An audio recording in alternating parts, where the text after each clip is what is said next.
एनजीएसच्या नवीन president या पदावर आपण नियुक्त झालेला आहात.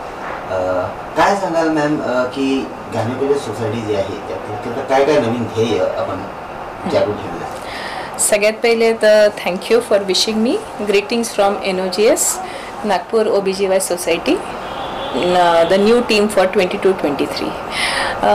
लास्ट 2 वर्ष कोविडमध्ये गेले. डॉक्टर वैदेही मराठे मॅडमचं टेन्युअर आणि अलका मॅडमचं. तर यावेळेला जेव्हा फिजिकल गॅदरिंग्ज आता अलाउ झालेल्या आहेत तर सगळ्यांना अपेक्षा आहे की खूप छान व्यवस्थित फिजिकल प्रोग्राम्स होतील, गॅदरिंग्ज होतील आहे. तर यावेळेला पूर्ण वर्षभर ॲक्टिव्हिटीज अशा प्लॅन केलेल्या आहेत. म्हणजे आम्हाला 12 महिने मिळतात प्रेसिडेंटशिपमध्ये. तर त्या 12 महिन्यांमध्ये आमची जी टीम आहे त्या टीममध्ये 7 ऑफिस बेरर्स असतात आणि एक साधारण 20 ते 22 एक्झिक्युटिव्ज असतात. तर अशी ही 30 जणांची टीम जी आहे ही पूर्ण वर्षभर प्लॅन आउट करतात. तर यावर्षी जे मी सुरुवात केलेली आहे, माझं इन्स्टॉलेशन जस्ट झालं आता 3 तारखेला आणि तिथे आम्ही चीफ गेस्ट म्हणून आमचे प्रेसिडेंट इलेक्ट फॉक्सी म्हणजे नॅशनल लेवलला जे आहेत त्या प्रेसिडेंटला आम्ही बोलवलं होतं. त्यांनी खूप सुंदर असं मॅटर्नल मॉर्टॅलिटी म्हणजे आपल्या देशामध्ये जे मॅटर्नल डेथ्स व्हायच्या ड्युरिंग डिलिव्हरी वगैरे त्याचा एक खूप सुंदर असा अहवाल त्यांनी सांगितला आणि बऱ्यापैकी आपण मॅटर्नल मॉर्टॅलिटी कमी केलेली आहे. आपल्या सगळ्यांचं कॉन्ट्रीब्युशन खूप छान झालेलं आहे कारण की ANC केअर सर्व्हिसेस आणि बाकी services regarding private hospital and at the PHC level everything has improved. दुसऱ्या आमच्या गेस्ट ऑफ ऑनर ज्या होत्या त्या ॲक्च्युली विनीता साहू मॅडमला आम्ही बोलवलं होतं पण due to some family emergency she couldn't come. तर दुसऱ्या ज्या होत्या त्या होत्या ACP माधुरी बाविस्कर मॅडम.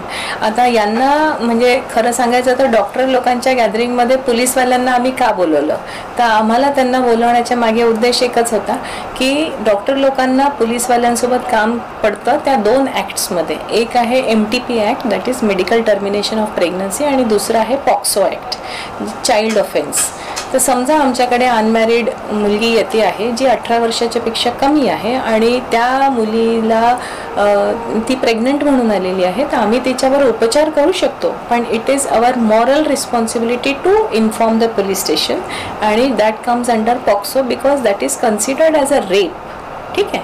तर अशा याच्यामध्ये पोलीसवाल्यांना हे समजायला पाहिजे की आपल्याला डॉक्टर लोकांना कशी मदत करायला पाहिजे आणि त्या पेशंटला त्रास झाला नाही पाहिजे आणि अनइव्हेंटफुल तिचं सगळं ट्रीटमेंट व्हायला पाहिजे. तर या गोष्टी बऱ्याच जणांना माहिती नाही आहे. अजूनही ते थोडं म्हणजे त्रास देतात किंवा त्यांना त्या गोष्टीची कल्पना नसल्यामुळे आणि मला हे प्रोग्राम पूर्ण पोलीसवाल्यांसोबत वर्षभर करायचे आहे including workshops with the police personal all over आपल्याकडे नागपूर सिटीमध्ये जितके पोलीस स्टेशन्स असतील तितके. तर हा माझा उद्देश होता त्यांना बोलवायचा. दुसरं आहे यावर्षी आमच्या दुसऱ्या गेस्ट ऑफ ऑनर ज्या आहेत त्या डॉक्टर लक्ष्मी श्रीखंडे होत्या. त्या आमच्याच एक मेंबर आहेत पण फॉक्सी लेवलला त्या व्हाईस प्रेसिडेंट राहून चुकल्या आणि आता ICOG नावाची एक संस्था आहे ज्याच्यामध्ये त्या चेअरमॅन राहणार आहे आणि त्यांच्याच थ्रू आम्ही यावर्षी 2 कॉन्फरन्सेस घेणार आहे. एक आमची लोकल गायनेकॉन कॉन्फरन्स असते आणि दुसरी जी कॉन्फरन्स आहे ती आहे नॅशनल लेवलची ICOG. या दोन्ही कॉन्फरन्सेस नागपुरात होणार. एक सप्टेंबरमध्ये होणार आणि एक मार्चमध्ये होणार. या व्यतिरिक्त यावर्षी एक लोगो फ्लोट केला आम्ही. तो लोगो मी तुम्हाला सेंड करेल आणि त्या लोगोचे 2 टॅगलाईन्स आहेत. एक आहे बी ब्युटिफुल नॉक्सियन. तर ते BUचा जो शब्द आहे तो त्याच्यावर स्ट्रेस केलेला आहे. हा मला फक्त टॅगलाईन आमच्या मेंबर्सला द्यायचा होता की प्रत्येक गायनेकॉलॉजिस्ट जी आहे ही टॅलेंटेड आहे, हिच्यामध्ये काही ना काही स्किल आहे आणि कोणी एकमेकांसोबत कम्पेअर नाही करायला पाहिजे की आज तिने असं केलं हिने असं केलं. हे कम्पॅरिझन नको. प्रत्येकजण युनिक आहे, प्रत्येकजण टॅलेंटेड आहे, प्रत्येकजण स्किलफुल आहे आणि प्रत्येकाचं ध्येय एकच आहे की आपण आपल्या पेशंटला व्यवस्थित चांगलं ट्रीट करायला पाहिजे. दुसरी टॅगलाईन मी ही घेतली की बॉर्न टू विन हर. आता बॉर्न ॲज अ विनर किंवा ती जिंकायलाच जन्मली आहे असं आपण म्हणतो पण विन हर म्हणजे WIN विन आणि हर म्हणजे HER हर. तर याचा उद्देश असा आहे की आम्ही लोक स्त्रीरोग तज्ज्ञ आहे, आमचा सगळा संबंध पूर्ण स्त्रियांसोबत येतो. तर त्या स्त्रिया ज्या आहेत त्या आता आपल्या घरच्या स्त्रिया आहेत किंवा आपले पेशंट्स आहेत किंवा रिलेटिव्स आहेत, तर या सगळ्यांना आपण जिंकायला निघायला पाहिजे.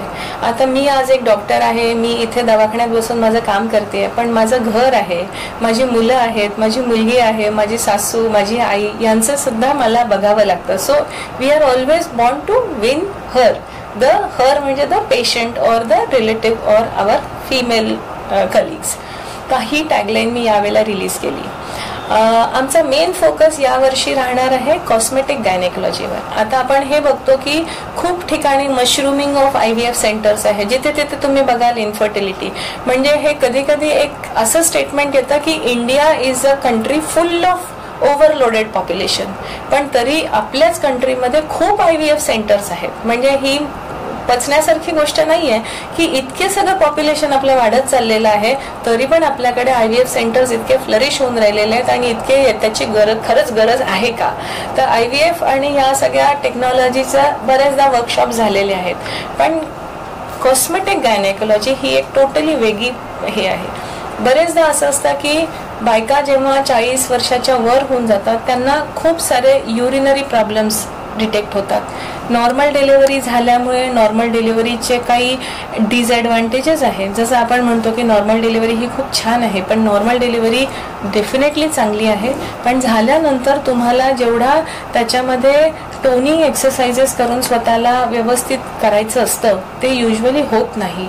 आणि त्याच्यामुळे लेटर इन लाईफ 40-45 वर्षात मेनोपॉझल सिम्पटम्स त्यांना लवकर येतात आणि युरिनरी प्रॉब्लेम्स खूप त्यांना येऊन जातात. तर कॉस्मेटिक गायनेकोलॉजीमध्ये हे तुम्हाला स्किलफुल सर्जरी शिकवतात, जेणेकरून आपण हा जो प्रॉब्लेम आहे पेशंटचा हा सॉल्व्ह करू शकतो. जेनेटिक्स हा असा विषय आहे ज्याच्यावर खूप जास्ती हात लागलेला नाही आहे. समजा आपल्याकडे पेशंट येते जिचं वारंवार एबॉर्शन झालेलं आहे, तर अशा पेशंट्सला आपल्याला जेनेटिक काउन्सिलिंग किंवा तिला का असं होऊन राहिलं आहे आपण धीर देतो, पण कधी कधी पेशंट खचतात. पेशंटला असं वाटतं की मला प्रॉपर सोल्युशन पाहिजे. तर एक टीम मॅनेजमेंट किंवा टीम वर्क ज्याच्यामध्ये आपण म्हणतो तर असं व्हायला पाहिजे. म्हणजे त्या गायनेकोलॉजिस्टनी प्रॉपर जेनेटिक काउन्सिलरचं पण ओपिनियन घेऊन त्या पेशंटचं ट्रीटमेंट करायला पाहिजे. आणि यावर्षी आम्ही PG म्हणजे आमच्याकडे जेव्हा शिकणारे जे लोक असतात ज्यांना डिग्री मिळालेली नसते ते इन्स्टिट्यूट्समध्ये असतात, पण सोबत त्यांना आम्ही आमच्या प्लॅटफॉर्मवर म्हणजे NOGSचा हा NGO प्लॅटफॉर्म आहे, या प्लॅटफॉर्मवर सुद्धा आम्ही त्यांना खूप सगळं बोलवणार आहे, त्यांच्याकडनं केसेस घेणार आहे, त्यांना आम्ही वर्कशॉपमध्ये इन्व्हॉल्व करणार आहे, त्यांना रिसर्च पेपर्स वगैरे काय आहे हे सगळं आम्ही त्यांना सांगणार आहे. तिसरं अजून एक माझं प्लॅनिंग असं आहे की जितक्या काही शाळा आहेत म्हणजे जेवढ्या मॅक्सिमम आपल्याला नागपुरात कव्हर करता येईल. 2 वर्ष आधी जेव्हा फिजिकल ॲक्टिव्हिटी परमिटेड होती त्यावेळेला आम्ही ॲडोलेसंट हेल्थचे प्रोग्राम शाळेशाळेमध्ये जाऊन करायचं, त्यांना एज्युकेशन द्यायचं रिगार्डिंग रिप्रोडक्टिव्ह हेल्थ, त्याच्यानंतर त्यांचं चेकअप व्हायचं आणि पिअर प्रेशर खूप सगळ्या गोष्टीवर त्यांच्यासोबत डिस्कशन व्हायचं. पण या 2 वर्षात काही ते पॉसिबल झालं नाही. तर यावर्षी जसे स्कूल रिओपन होतील आता जुलै-ऑगस्टमध्ये, तो I am planning to take adolescent workshops in the schools. आणि आमच्या ज्या प्रेसिडेंट आहेत नॅशनल लेवलला डॉक्टर शांताकुमारी, त्यांनी एक व्हायलन्स अगेन्स्ट वुमन VAW म्हणून एक ॲक्टिव्हिटी सुरू केली होती आणि त्याच्यामध्ये त्यांनी आम्हाला शाळेत स्पेशली 9वी, 10वी, 11वी, 12वी अशा स्टुडंट्सला ते कव्हर करायचं होतं की डोमेस्टिक व्हायलन्स म्हणजे काय, पिअर प्रेशर म्हणजे काय, सेक्शुअल व्हायलन्स म्हणजे काय. तर याच्यावर सगळ्यांना अपडेट करायचं. म्हणजे ते मला असं वाटतं की गव्हर्नमेंटसुद्धा आपल्या करिक्युलममध्ये ते कंपल्सरी करणार आहे आणि ती ॲक्टिव्हिटी आम्ही चालू ठेवणार आहे. तर शाळेमध्ये जाऊन मुलांना अपडेटिंग करणं हे एक आमचं ध्येय राहणारच आहे. आम्ही जवळपास नागपुरातल्या पुष्कळशा शाळा आम्ही कव्हर करायचा प्रयत्न करू. आणि दुसरं जे आहे त्याच शाळेतल्या ज्या फिमेल टीचर्स आहे, स्टाफ आहे, या लोकांसाठी road to menopause, happy road to menopause. म्हणजे त्यांनी काय काय टेस्ट करावी, 40 वर्ष झालेले आहे, फॅमिली प्लॅनिंग कंप्लीट झालेलं आहे, तर अशा लोकांनी स्वतःचं काय काय टेस्ट करायला पाहिजे, ब्रेस्ट एक्झामिनेशन कशी करायची, कॅन्सर एक्झामिनेशन काय असते. बरेच जण घाबरतात, डॉक्टरकडे येत नाही, जोपर्यंत तुम्हाला सिम्पटम्स नाही होत तोपर्यंत तुम्ही येत नाही. पण रेग्युलर चेकअपमध्ये तुम्ही घरी सुद्धा काय करू शकता, आणि अत्यावश्यक अशा काय काय तुम्ही टेस्ट करू शकता किंवा करायला पाहिजे, कुठे पण करू शकता तुम्हाला जसं पॉसिबल होईल तसं, पण त्यांना त्याच्याबद्दलची माहिती देणं आणि त्यांना अवेअर करणं हे एक मी ध्येय घेणार आहे. तर म्हणजे शाळा ॲज अ होल मला कव्हर करायची आहे, म्हणजे तिथले स्टुडंट्स आणि तिथले teachers, specially the female teachers असं आहे. आणि आम्ही आमच्या NOGSमध्ये पण जितके आता आम्ही जवळपास 550 मेंबर्स आहेत नागपुरात, तर 550 मेंबर्समध्ये पुष्कळसे असे आहेत की जे असे वेगळे कलाकार आहे, म्हणजे गुणी लोक आहे. तर त्याच्यासाठी एक स्पॉटलाईट शो आम्ही ठेवणार आहे, ज्याच्यामध्ये आमचे जे काही टॅलेंटेड गायनेकॉलॉजिस्ट आहे, कोणी गाणं म्हणतं, कोणी ड्रॉइंग करतं, कोणी नाटककार आहात, तर या सगळ्या गोष्टींचं प्रदर्शन व्हायला पाहिजे किंवा एक प्रॉपर प्लॅटफॉर्म त्यांना मिळायला पाहिजे. आणि फंडामिक्स मी त्याला लेबल केलेलं आहे, म्हणजे आम्ही अभ्यास पण करू आणि अभ्यासासोबत आम्ही थोडंसं ही पण ॲक्टिव्हिटी चालू ठेवू. समाजात जर बघायला गेला, आपण सांगितलं की नॉर्मल डिलिव्हरी याला घेऊन खूप सारे अपवाद आहेत, समोर जाऊन खूप जास्त त्रास होतो. पण सध्याच्या स्थितीमध्ये एक बघता येत आहे की नॉर्मल डिलिव्हरी आणि सीझर जे आहे यात एक खूप जास्त असे म्हणजे तफावत लोक करतात. जिथे सीझर सांगितलं तिथे पेशंटचा आणि पेशंटच्या परिजनांचा बघण्याचा नजरिया सडनली चेंज होऊन काय म्हणणार आहे? बघा, आता हा विषय तुम्ही छेडलाय ना, याच्यावर तर आपण दिवसभरही बोलू शकतो. म्हणजे there can be a good debate on normal versus caesarean section. आता मला तर माझंच उदाहरण द्यायची इच्छा होते की मी आता 50+ झालेली आहे, पण माझं त्यावेळेला दोन्ही नॉर्मल डिलिव्हरीज आहे. म्हणजे असं नाही आहे की नॉर्मल डिलिव्हरीज आताही होत नाही किंवा आधीच व्हायच्या आणि आता सीझर होतं असं नाही आहे. पुष्कळशा गोष्टी आहेत त्याच्यामध्ये. आता आपण हे बघायला पाहिजे, म्हणजे सगळ्यात पहिल्या जर सुरुवात आपल्याला करायची आहे तर आपण बघूया की त्या काळात लग्नाचं वय काय होतं. त्या काळात लग्न 21व्या वर्षी ते 25व्या वर्षीपर्यंत लग्न व्हायची आणि त्यावेळेला कसं आहे की फिजिकल ॲक्टिव्हिटी पण खूप जास्ती होते. आता कसं झालेलं आहे की आता आपले मुली शिकतात आहे, त्या शिकून IT मध्ये जातात, अजून कुठल्या प्रोफेशनमध्ये जातात, 8-8, 10-10 तास कम्प्युटरच्या समोर उभे राहतात. फिजिकल ॲक्टिव्हिटी काही राहत नाही. खाण्याची स्टाईल त्यांची सगळी बदलून गेलेली आहे. सगळं फास्ट फूड सेंटर चांगले चालून राहिलेले आहेत. घरचं वरण भात भाजी पोळी खायची इच्छा असते पण मिळत नाही त्यांना. लॉंग आवर्स, तुम्हाला संध्याकाळी 8 वाजतापासून रात्री 3-4 वाजेपर्यंत तुम्हाला काम करावं लागतं. तो तुमची पूर्ण नाईट सायकल डिस्टर्ब होऊन जाते आणि सगळेचे सगळे तुमचे हॉर्मोन्स डिस्टर्ब होतात. त्याच्यामुळे लठ्ठपणा जास्त आलेला आहे, ओबेसिटी वाढलेली आहे, PCO नावाचा आजार खूपच प्रचलित झालेला आहे. आज एव्हरी सेकंड फिमेल जी पेशंट आमच्याकडे येते ती म्हणा, मॅडम मला PCO आहे. अरे PCO आहे तर ते काही असा काही तो व्हायरस सारखा PCO आलेला असंच झालेला आहे ऍक्च्युली. याला कारण आहे की आपण आपला लाईफस्टाईल चेंज करून टाकला आहे. आणि लाईफस्टाईल का चेंज झालेला आहे? Because everybody is intended to go in to intellectual services आणि फिजिकल ॲक्टिव्हिटीचं रेस्ट्रिक्शन आलेलं आहे. आज तुम्हाला गाड्या सुद्धा आहेत, तर किक मारणाऱ्या गाड्या नाही आहे, बटन स्टार्ट गाड्या आहे. तुम्हाला अजून कुठेही जायचं असेल तर तुम्ही गाडीशिवाय जाणार नाही आहे. आपल्याचकडे भारतात अशी पद्धत आहे की ज्या दुकानातनं मला सामान घ्यायचं त्या दुकानाच्या समोरच मी गाडी उभी करीन. मला आय कॅनॉट वॉक डाऊन. बाकीच्या बाहेरच्या देशात बघा, they have a specific parking lot, you have to walk down. कुठेही तुम्ही जा, इव्हन मुंबईमध्ये तुम्ही जा, मुंबईला पण तुम्हाला you have to walk down. पण walking is lost, physical exercise is lost. कोणालाच करायचं नसतं.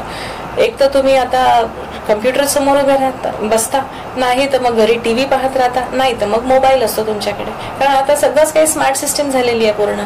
At the one button click तुम्हाला सगळ्या गोष्टी. मला PCO आहे. PCO म्हणजे काय? मी त्यांना सांगायच्या आधी ते सगळं काढून ठेवतं गुगलवरून की काय आहे म्हणून, पण हाऊ टू ट्रीट इट हे त्यांना माहिती नाही. So this is one factor की age of marriage is raised. आजकाल 30-31 हे न्यू नॉर्मल झालेलं आहे मॅरेजचं.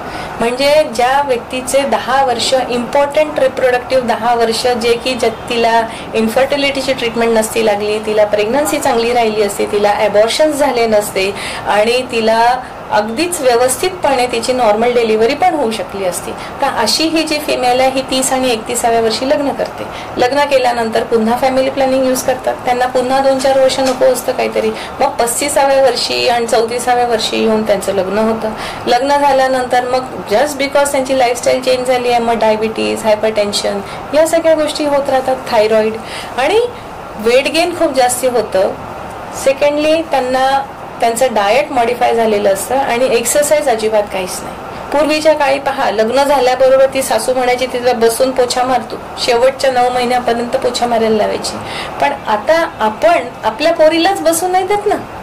आज माझी जी पोरगी आहे, ती माझी मुलगी पण आता 22-23 वर्षाची आहे, मी तिला म्हणणार नाही की तू बसून पोछा मार म्हणून. I will never say that. मी म्हणेन तू जिम मध्ये जाऊन एक्सरसाइज कर. I am responsible for all that. तर असा ही प्रत्येक फॅमिली इज रिस्पॉन्सिबल. आणि थोड्याशा काळा आल्या तर ती सहनशीलता अजिबात राहिलेली नाहीये, कोणामध्ये सहनशीलता राहिलेली नाहीये.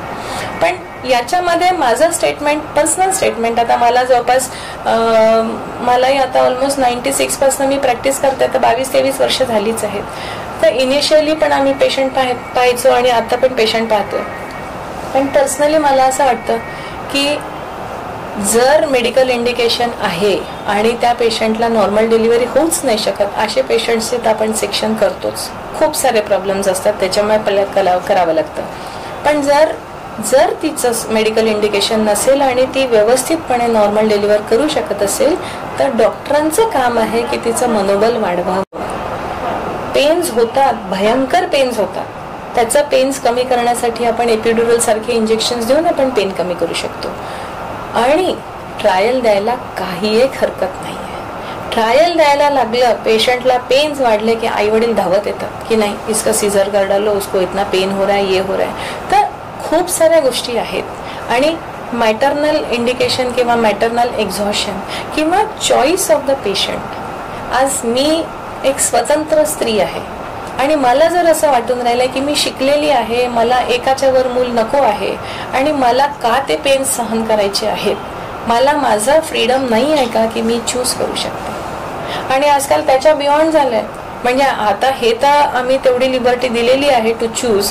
बट पंडितजी, मुहूर्ताचे सेक्शन्स सगळ्यांना अगदी टायमिंग हवा असतो. 11:15 ते 11 पर्यंतच मला 15 मिनिटात अरे पण ही सर्जरी आहे. You never know what goes wrong Wien.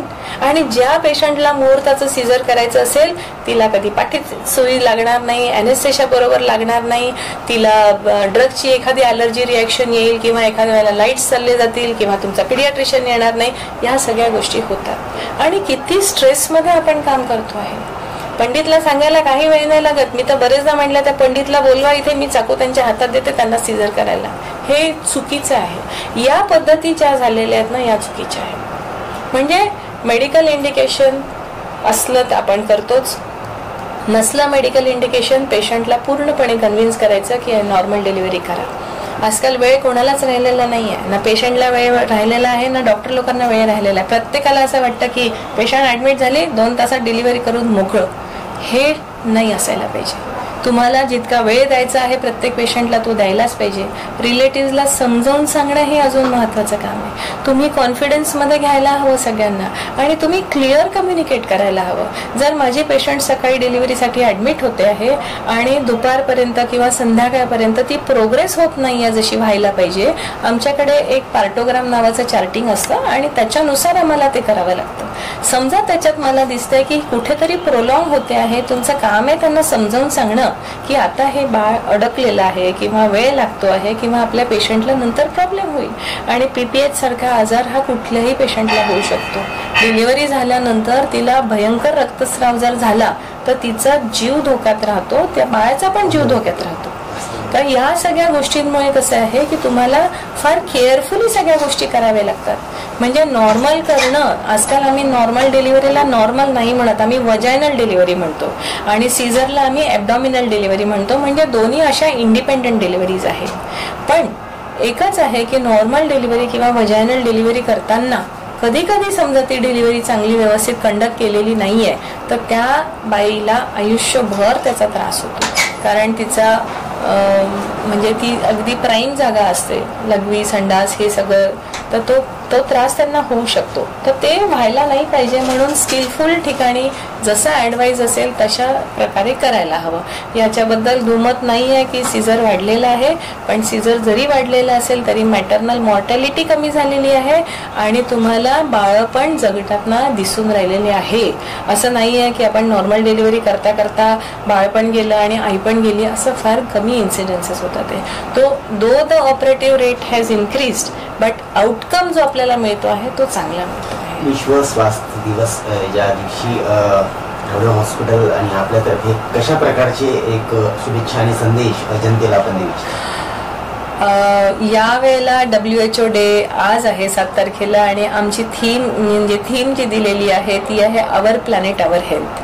तर आवर प्लॅनेट आवर हेल्थमध्ये आपल्याला पूर्ण प्लॅनेटचीच हेल्थ बघायची आहे. कोविडमध्ये बरंचसं पोल्युशन कमी झालं, त्याच्यामुळे थोडाफार ग्रीनरी आणि ही सगळी परत आली. पण आता पुन्हा पोल्युशन वाढलेलं आहे, प्लास्टिक युसेज कमी करायला पाहिजे आहे. आणि मी ॲज अ गायनेकॉलॉजिस्ट मी एक सांगणार आहे की आम्ही ॲज गायनेकॉलॉजिस्ट पेशंटला हे ॲडवाईस करू की तुम्ही सस्टेनेबल मेन्स्ट्रुएशन म्हणजे प्रत्येक बाईला जी मासिक पाळी येते त्या पाळीमध्ये ती पॅड्स वापरते. तर आमचं ध्येय 2 वर्षांपासून हेच राहिलेलं आहे की आम्ही पेशंटला एज्युकेट करू की एक मेन्स्ट्रुअल कप नावाचा छोटासा सिलिकॉन कप येतो, त्या पॅड्सच्या ऐवजी ते वापरा. म्हणजे मग पॅड्सचं नो कॅश नो थ्रॅश आणि फ्री एन्व्हायरमेंट, ग्रीन एन्व्हायरमेंट असा एक लोगो होता. तर हे आम्ही प्रमोट करणार आहे की प्रत्येकाने पॅड्स वापरणं सोडायचं आणि जर वापरायचे असेल तर क्लॉथ पॅड्स वापरायचे किंवा मग मेन्स्ट्रुअल कप वापरायचा. आणि menstrual cup can be use from young girls to old women. ज्यांना पाळी येते त्यांना एक टेक्निक आणि ट्रेनिंग लागतं. एक छोटासा सिलिकॉन कप आहे जो 500 ते 1000 रुपयाचा मिळतो, पण तुम्हाला 10 वर्ष सर्व्हिस मिळते याच्यामध्ये. आणि it will save all the plastic trash जी पॅड्समुळे जी होते. कारण एक पॅड आपण जर बर्न केलं तर तो बर्न होत नाही, जमिनीत गाळला तर तो गळत नाही. त्याच्यामुळे we are creating tons of trash every day जितकं काही होतं आहे ऑल ओव्हर. तर सस्टेनेबल मेन्स्ट्रुएशन हे प्रमोट करायचं so that green environment to make the environment green. काय म्हणतात त्याला, green the red dot, right. तर हा एक आम्ही थीम चालवणार आहे आणि हे आमचं मेजर कॉन्ट्रीब्युशन राहणार आहे. थँक्यू. ठीक आहे.